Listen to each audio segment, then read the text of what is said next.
श्री राम जय राम जय जय राम। श्री राम जय राम जय जय राम। श्री राम जय राम जय जय राम। श्री राम जय राम जय जय राम। श्री राम जय राम जय जय राम।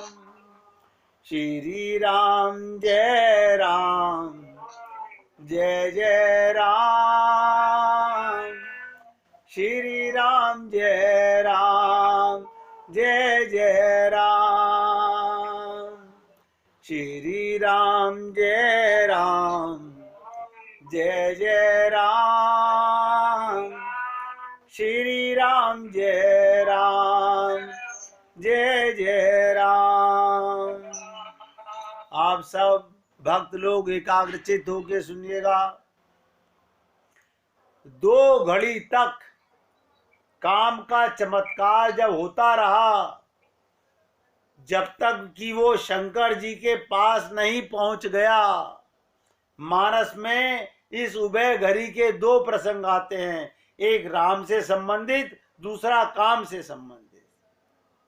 हम लोग अपना काम को राम में नहीं बनाना चाहते, हम संसार का काम करना चाहते हैं। राम काज कीजिए। हम क्या कहते हैं? काम काज कर रहे हैं। काम काज की जगह राम काज ही आपका कल्याण करेगा। देखिएगा, ध्यान सुनिएगा। एक खेल राम ने किया था, एक खेल राम ने किया था, वो 2 घड़ी का था, और दूसरा काम का खेल भी 2 घड़ी का था। पहले में भगवान राम का काकभुसुंडी के साथ खेल देखिएगा। भगवान राम ने काकभुसुंडी के साथ कैसे खेल किया। इतने में भगवान की बाल सुलभ लीला देखकर काकभुसुंडी के मन में भ्रम हो गया। भ्रम होते ही वो भगवान से दूर भागे। भ्रम होने से ही ईश्वर दूर हो जाता है। काकभुसुंडी जी स्वयं कहते हैं, 28 बार जिन्होंने भगवान राम का अवतार देखा है, ये वो काकभुसुंडी हैं। कहते हैं, तब मैं लागी चले उर्गारी, राम गहन कै बुझा पसारी। जिमि जिमि दूर उड़ाऊं आकाशा, ता बुझ हरि देखूं निज पासा। काकभुसुंडी जी कहते हैं, गरुड़ जी, मेरी भी बुद्धि में भ्रम हो गया था राम को देखकर। जैसे जैसे मैं भागने लगा, मैं देखता हूं भगवान की भुजा मेरे पास है। भगवान ने मेरा कल्याण करने के लिए ये 2 घड़ी का खेल किया। अंत में भयभीत होकर मैंने नेत्र मूंद लिए, आंखें बंद कर ली। नेत्र खोलने पर देखा मैं अवधपुरी में भगवान राम के सन्मुख हूं। मुझे देखकर भगवान राम हंसने लगे, और उनके हंसते ही मैं उनके मुख में चला गया। उनके पेट में मैंने, ध्यान दो, काकभुसुंडी जी कह रहे हैं, मैंने उनके पेट में लाखों ब्रह्मांड, लाखों ब्रह्मा, लाखों सृष्टियों का विस्तार देखा। यही दुर्वासा ऋषि भगवान श्री कृष्ण के उदर में पेट में चले गए थे। तो गरुड़ जी ने पूछा, इतना सब देखने में आपको कितना समय लगा? गरुड़ जी का तात्पर्य था कि भगवान राम के अवतार का काल ही 11,013, देखिएगा, 11,013,000 वर्ष था। जब लाखों ब्रह्मांडों में घूमते रहने का कितना समय लगा? तो काकभुसुंडी जी ने क्या कहा? भ्रमत मोही ब्रह्मांड अनेका, बीते मनऊ कल्प सतेका। मुझे ऐसा प्रतीत हुआ कि ब्रह्मांडों में घूमते 100 कल्प बीत गए हैं। भ्रम हुआ। जैसे आप और हम लोग रात को सपना देखते हैं, हम राजा बन गए, सारी प्रजा हमारी है, हमारी कितनी रानियां हैं, कितने हाथी घोड़े हमारे हैं। आप देखिएगा, आंख खुली होती है, बंद होती है सपने में, आपकी आंखें बंद होती हैं, कान बंद होते हैं, कोई इंद्रियां काम नहीं करती। फिर ये सपना देखता कौन है? मन देखता है। और मन ही मन अच्छा सपना हो, हम फूले नहीं समाते हैं। जब हम मटका भरा हुआ हीरो का देखें, मोतियों का देखें, तो ध्यान से सुनिएगा, बड़े खुश होते हैं। सुबह कंगाल के कंगाल मिलते हैं। ऐसे बहुत से लोग रात को सपना देख लेते हैं, मेरे घर में चोरी हो गई, मेरा लॉकर खोल के निकाल लिया। वो सुबह उठते ही राम नहीं बोलता, कृष्ण नहीं बोलता, पहले अलमारी खोल के लॉकर चेक करता है। ये मन का भ्रम है। तो इसीलिए कहा भगवान राम तो केवल इतना सा अवतार लेके आए थे। कहा घुसुंडी बोले 100 कल्प तो पेट के भीतर लगा भगवान के, पर जब बाहर आया तो दो घड़ी का खेल देखा। उभय घड़ी में सब देखा, भगवान ने ऐसा खेल कर दिया, मैंने 100 कल्प का सत्य 2 घड़ी में देख लिया। 1-2 घड़ी में ही भगवान राम ने अयोध्या में अपने पेट में ही सारे ब्रह्मांड का दर्शन करा दिया। उधर काम ने भी 2 घड़ी का खेल किया। ये काम जो हमारे ऊपर हावी हो जाता है, 2 घड़ी का खेल जब राम ने खेल किया तो ब्रह्मांड दिखाया, पर जब काम ने खेल किया, मदन अंध व्याकुल सब लोका, निशी दिन नहीं अब लो कहीं को का। राम जब जीवन में आते हैं, नोट करो, जब राम जीवन में आते हैं तो सब कुछ सही सही दिखाई देता है, और जब काम जीवन में आता है हमारी आंखें बंद हो जाती हैं, दिखाई देना बंद हो जाता है। हमने आपसे कहा था कि काम शंकर जी के समीप भी जाता है तो देखता है उन पर उनका कोई प्रभाव नहीं पड़ा, वो घबरा जाता है। कामदेव घबरा जाता है, और उसका परिणाम ये होता है, शिवई मिलो की संस्के उमारा भयो जथातिथि शंभु संगारा। लोगों के ऊपर, बहुत ध्यान से सुनिएगा इस बात को, लोगों के ऊपर जो काम का नशा चढ़ा वो उतर गया, वो सारा संसार फिर जैसा का तैसा हो गया। भय तुरत सब जीव सुखारे, जिमी मद उतरई मह गए मतवारे। कामदेव ने सारे देवताओं को, सारे जीवों को अपने बस में कर लिया, भगवान शंकर को बस में नहीं कर सका। सारे जीव ठीक उसी प्रकार सुखी हो गए जैसे शराबियों के सर पर शराब का नशा उतर जाने से लगता है। पर काम को लगा मुझे तो शंकर भगवान पर आक्रमण करना था। जब उसने शंकर जी पर आक्रमण किया, ध्यान से सुनिएगा, तो क्षण भर के लिए उसे लगा कि वो शंकर जी पर विजय पाने में समर्थ हो गया है। उसे लगा मैंने शंकर जी पर भी विजय प्राप्त कर ली है, क्योंकि भयउ ईशमन छोहु विशेषी। क्षण भर के लिए भगवान शंकर के मन में बहुत क्षोभ हुआ। एक श्रोता ने पूछा कि शंकर जी तो भुवन वैद्य हैं, तीनों लोकों के गुरु हैं, वैद्य हैं, उन्हें क्या रोग हो सकता है? इसका उत्तर ये, क्या वैद्य लोग रोगी नहीं होते? क्या डॉक्टर बीमार नहीं होते? वैद्य भी कभी कभी अस्वस्थता अनुभव करता है, पर चतुर्वेद कौन है जो रोग का निदान कर उससे अपनी रक्षा कर सके। तो यहां जैसे ही शंकर जी के मन में क्षोभ उत्पन्न हुआ, उन्होंने आंखें खोलकर भगवान शंकर ने चारों ओर देखा, नैन उघारी सकल दिशि देखी। अब तक काम जिस पर आक्रमण करता था उसे अंधा बनाता था। काम क्या करता है? अंधा बनाता था। केवल शंकर जी थे जो उसके आक्रमण से बाद अंधे नहीं बने, बल्कि उनकी आंख और पैनी हो गई और वो पैनी आंखों से देखने लगे भगवान। तीसरा नेत्र खोला। उनके अंतर मन में क्षोभ किसने पैदा किया? उन्होंने देखा आम के वृक्ष पर भगवान शंकर को जीतने के लिए आम के वृक्ष पर काम बैठा हुआ है। भगवान शंकर तो सब रोगों के वैद्य ठहरे।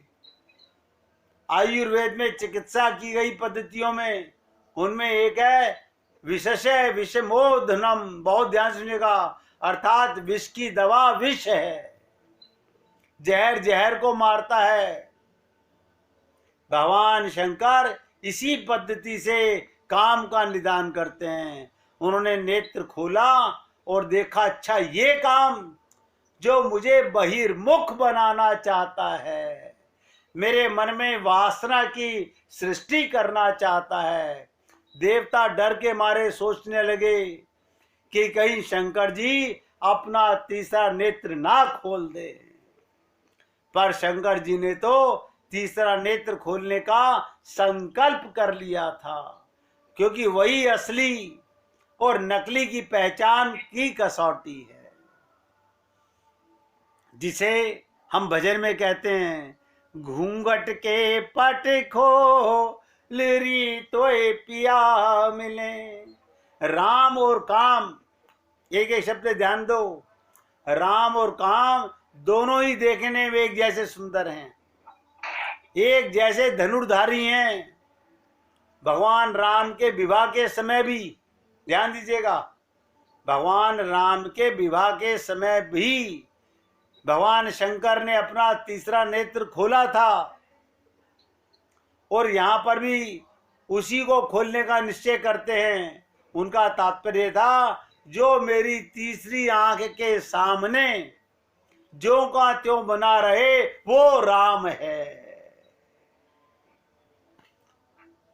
जब सारे भगवान राम के विवाह में देवता लोग गए, ब्रह्मा गए, शंकर भगवान गए, तो शंकर भगवान ने कहा, मैं एक बार तीसरा नेत्र खोल के देख लूं, अगर असली राम होंगे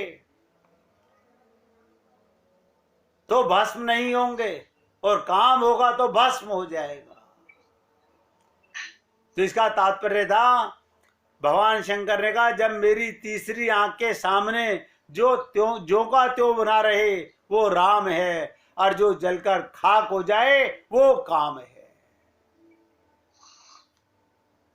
आप सोचिएगा, अगर हमारी राम से लौ लग गई तो आपकी मृत्यु नहीं होगी। संसार में मन लगा रहा, संसार में लौ लगी रही तो मृत्यु होगी। क्यों? मृत्यु का मतलब फिर वापस संसार में आना पड़ेगा।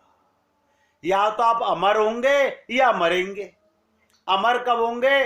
ध्यान से सुनिएगा, अमर में और मरने में क्या फर्क है? यह का फर्क है। जो अपने को जानेगा वो अमर होगा, जो अपने को नहीं जानेगा वो मृत्यु का ग्रास बनेगा। भगवान शंकर का निश्चय जानकर देवता गण आकाश से चिल्लाने लगे, हे प्रभु, आपका इस प्रकार क्रोध करना क्या उचित है? भगवान शंकर ने कहा, इस रोग की दवा ही यही है। हमें यहां बहुत एकाग्रता से सुनना पड़ेगा, हमें शिक्षा लेनी पड़ेगी। भयउ कोपि कंपहु त्रिलोका, तब शिव तीसर नैन उघारा। चितवत काम भयउ जरी छारा। शंकर भगवान ने तीसरा नेत्र खोला। उनके देखते ही काम जलकर भस्म हो गया। तात्पर्य, उन्होंने विष से विष की दवा की, काम को क्रोध से नष्ट कर दिया। भगवान शंकर ने जो तीसरा नेत्र था, क्रोध से काम को नष्ट कर दिया। उसका अभिप्राय ये, क्षमाशील बनिए, पर बुराई के प्रति क्षमाशील बनना उचित नहीं है। बुराई पर जितना क्रोध कर सकें उतना क्रोध करें और उसे मिटाने का प्रयास करें। हमारे अंदर क्या है? बुराई है। देखिएगा, हम दूसरे पर क्रोध नहीं, अपनी बुराई पर क्रोध करें कि मेरे अंदर ये बुराइयां क्यों हैं। तभी बुराई से रक्षा हो सकती है। काम को समाप्त कर भगवान शंकर पुनः अपने स्वरूप में स्थित हो गए। भले ही काम देवताओं के प्रति परोपकार की भावना से आया था, पर वे सारे संसार को अनियंत्रित उच्च श्रृंखल बनाकर समस्त मर्यादाओं का नाश करने वाला बन गया था। इसलिए भगवान शंकर काम पर क्रोध करते हैं और उसका नाश करते हैं। भगवान शंकर समस्त रोगों के चिकित्सक हैं। ये सबसे बड़े वैद्य हैं, सबसे बड़े गुरु हैं। लेकिन अभी भगवान शंकर को भी रोग लगेगा, उसका इलाज भी बताएंगे। नारद जी को रोग लगा तो शंकर भगवान ने समझ लिया। अपने रोग को शंकर भगवान भी नहीं पहचान पाए।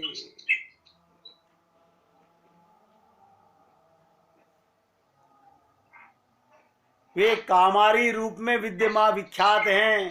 इसका तात्पर्य, भले ही उनके जीवन में काम बात की स्वीकृति है, पर वो केवल बाहरी व्यवहार के लिए, वो स्वयं काम से मुक्त हैं। अब ध्यान से सुनिएगा, यहां से लीला अब बदलने लगेगी।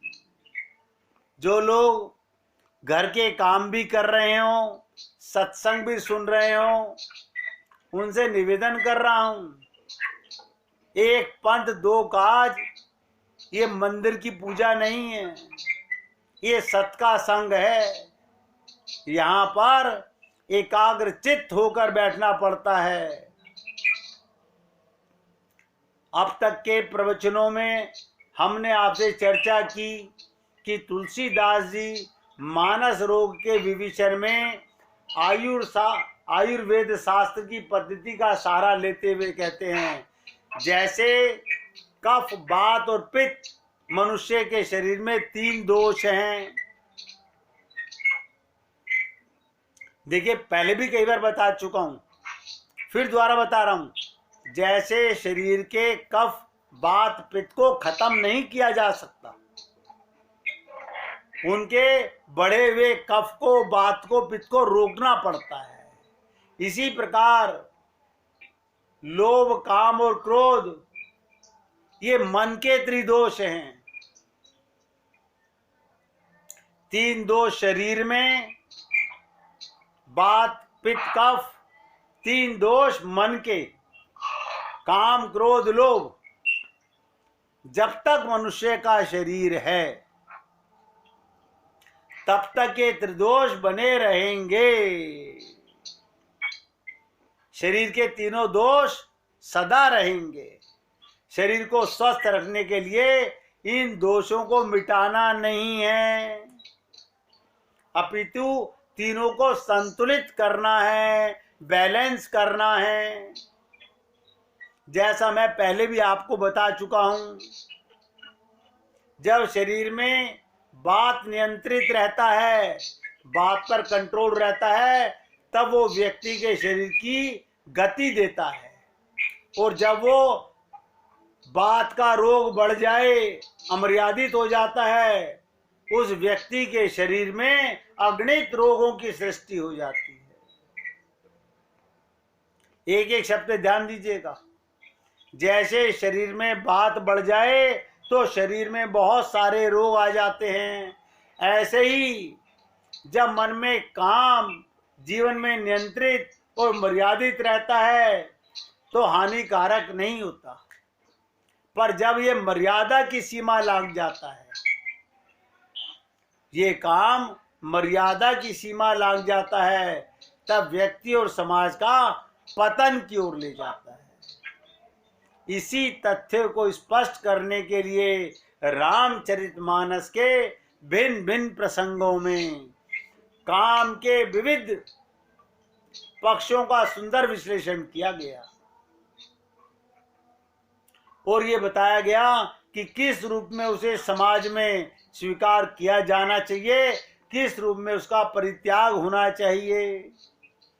जैसे मैंने पूर्व के सूत्र में भी आपसे निवेदन किया था, एक और तो वो काम है, देखिएगा, एक और तो वो काम है जो ब्रह्मा और देवताओं की प्रेरणा से भगवान शंकर पर आक्रमण करने आता है। दूसरा काम वो है जो लंका में रहता है। एक कामदेव देवताओं की प्रेरणा पाके भगवान शंकर के सामने आता है, और एक काम वो जो लंका में रहता है, रावण की प्रेरणा से बंदरों के विरुद्ध भगवान राम और लक्ष्मण के विरुद्ध संघर्ष करने के लिए प्रस्तुत होता है। जो भगवान का विरोध करे, तो लंका में रावण ने क्या किया, भगवान का विरोध किया। अब यहां देखना होगा प्रथम और द्वितीय काम की प्रतिक्रिया में क्या अंतर है। जो काम भगवान शंकर के पास आता है और जो लंका में काम है, उनमें अंतर क्या है। प्रथम मैंने आपसे कहा काम ब्रह्मा और देवताओं द्वारा प्रेरित है। ब्रह्मा विचार के देवता है, ब्रह्मा बुद्धि के देवता हैं। बुद्धि का काम है विचार करना। अहंकार शिव बुद्धि अज मन शशि चित्त महान, मनुज बास सह चराचर रूप नाम भगवान। और रावण है, लिख लो। अगर आप अभी हम लोग नहीं समझेंगे, अब हमें अपनी ही कैटेगरी समझनी है। रावण है मूर्तिमान मोह। अगर हमारे अंदर मोह है तो हम रावण हैं। एक काम विचार के द्वारा संचालित है, सद्गुणों से संबंध है, और दूसरा काम मोह के द्वारा संचालित है। देखिएगा, कामदेव को शंकर भगवान के पास भेजा सद्गुणों से देवताओं ने, और दूसरा रावण के पास जो मोह है उसमें काम है। वो दुर्गुणों का पक्ष लेकर सद्गुणों पर प्रहार करने वाला है। पहला काम जिस उद्देश्य को लेकर भगवान शंकर के पास जाता है, वो लोक कल्याण की भावना से प्रेरित है। देवताओं ने कामदेव को भगवान शंकर के पास क्यों भेजा था कि उनमें काम भाव जागे, वो पार्वती से विवाह करें। आप लोगों को बता चुका मैं बात ये, क्योंकि तारकासुर राक्षस को ब्रह्मा जी वरदान दे चुके थे। जब तारकासुर ने कहा मुझे कोई ना मार सके, तो भगवान ने कहा ऐसा तो नहीं हो सकता। तो तारकासुर जानता था कि भगवान शंकर तो सती का त्याग कर चुके हैं, वो तो अब विवाह करेंगे नहीं। तो तारकासुर ने क्या कहा, अगर मेरी मृत्यु हो तो किससे हो, भगवान शंकर के पुत्र से हो। तो क्या समझा तारकासुर ने, ना वो विवाह करेंगे ना मैं मारा जाऊंगा। तो देवताओं ने कामदेव को शंकर भगवान के पास किस लिए भेजा था कि आप पार्वती से विवाह कीजिए।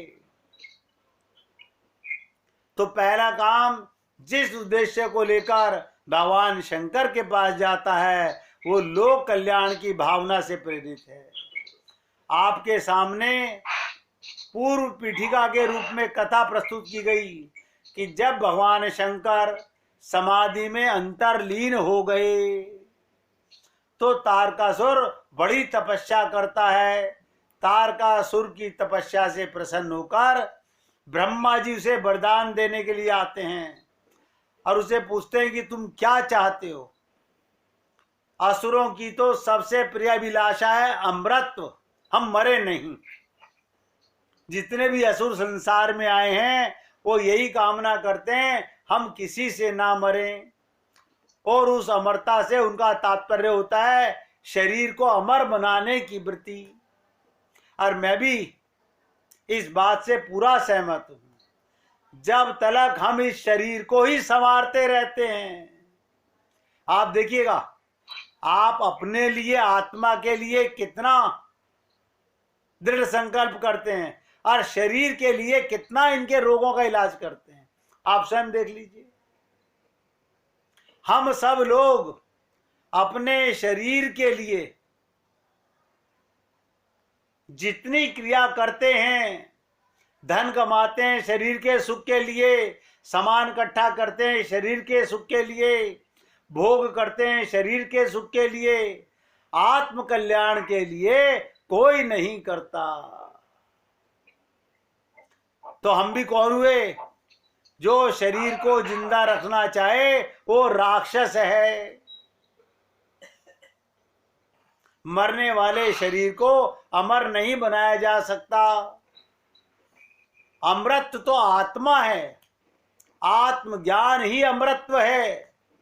गुरु की कृपा से जब हमें आत्मज्ञान हो जाता है तो हम अमर हो जाते हैं।